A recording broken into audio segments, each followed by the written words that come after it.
আসসালামু আলাইকুম। আমি রাব্বি বলছি। আশা করি আপনারা সবাই ভালো আছেন।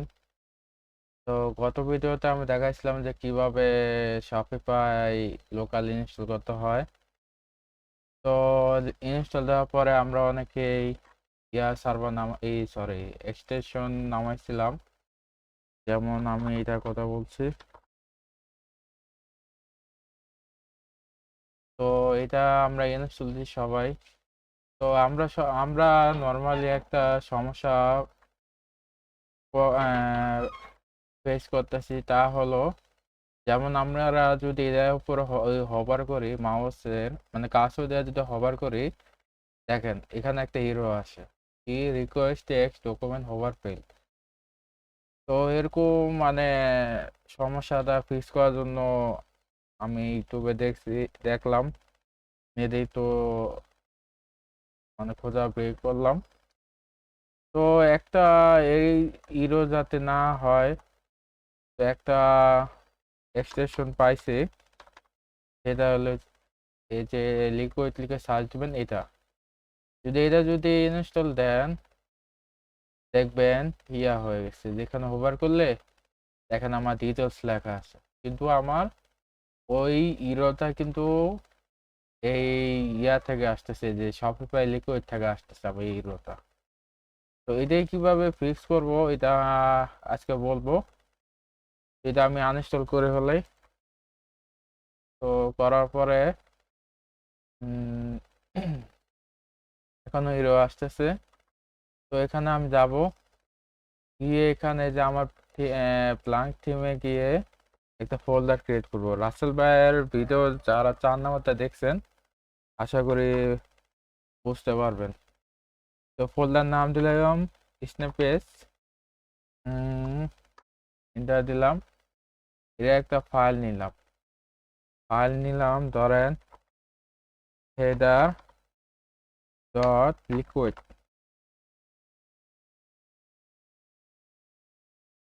হ্যাঁ, হলো।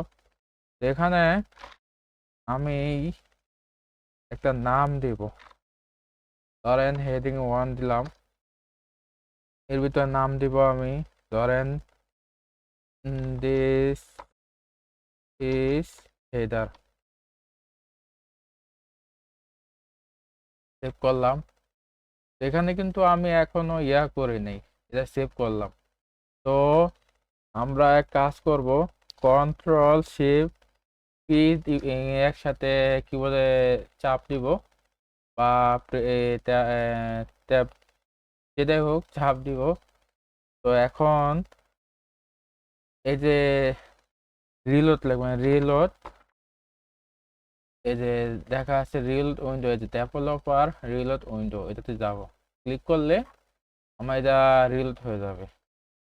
তা এখন যদি আমি হোভার করি, দেখেন আর এররটা আসতেছে না, এই এরর আসতেছে না।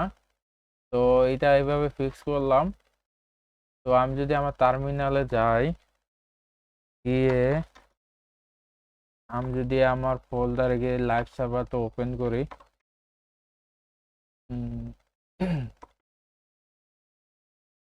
গেলাম। তো এখানে সিম্পলি আমি রান করব।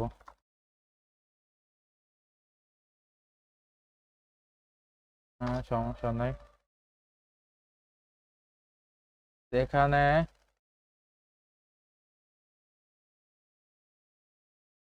দিস ইজ সেম লিকুইড, আমার কোনো কারণে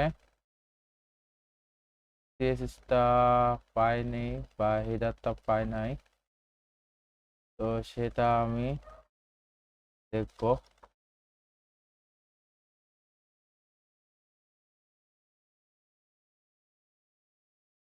তো ও আচ্ছা, আপনাদের বলে রাখি, তখন আমার হেডার লিকুইড পাইনি কারণ আমি এখানে কল করিনি। তো চলেন কল করি। আশা করি আপনারা আগে রাসেল ভাইয়ের 4 নাম্বার ভিডিওটা দেখে নিন, তাহলে আপনাদের আরো কনসেপ্টটা ক্লিয়ার হবে। তো এখানে যদি আমি কল করি, উম, দেখেন আমি কি করি। এই আমি যদি ইনক্লুড, দেখেন এখানে আমার কিন্তু একটা ইয়া দিতেছে যে আপনার এই কোডটার নাম কি, যে tag has been replaced by render. এখন যদি আমি রেন্ডার দেই, রেন্ডার, এখানে আমার বলে দিতেছে, দেখছেন আমার বলে দিচ্ছে এরপরে কি দিতে হবে। তো এখানে দিলাম, এখানে দেখেন এটা আমি ক্লিক করলাম অটোমেটিক এটা আসে অবশ্যই। এখানে নাম দিলাম ধরেন হেডার, দিয়ে সিম্পলি সেভ করব। এখানে দেখেন এই যে আমার আসে অবশ্যই দিস ইজ হেডার। ওই যে আমি যে একটু আগে নামটা দিলাম দিস ইজ হেডার। তো আপনাদের আরেকটা জিনিস বলে রাখি, অনেকে যদি আপনাদের যদি ধরেন H1 লিখলেন পরে এন্টার দিলেন, অত মানে কমপ্লিট হয়ে যায়। কিন্তু অনেকে দেখবেন মানে এরকম সমস্যা হইতে পারে, ধরেন আপনি ইমেজ নিলেন, এন্টার দিলেন, এই যে ইমেজ টেক আসা পরে মানে যে কোনো কিছু হোক, মানে HTML যদি লিখেন অনেক সময় আসে না। তো আপনারা এক কাজ করতে পারেন যে কন্ট্রোল শিফট পি, আবার বলি কন্ট্রোল শিফট পি, একসাথে কি চাপ দিবেন, দিয়ে এই যে লিখবেন প্রিফারেন্স, এই যে ওপেন ইউজার সেটিং, এটাতে যাবেন, দিয়ে পরে এখানে সিম্পলি কি করবেন, যে কোডটা দিবেন image include language liquid HTML, এটা আমি আমার ডিসক্রিপশন দিয়ে দিব, ওখানে আপনারা কপি করে এখানে দিতে পারবেন। তো এই ছিল আজকের ভিডিও, আশা করি আপনারা সবাই বুঝতে পারছেন। তো সবাই ভালো থাকবেন, আল্লাহ হাফেজ।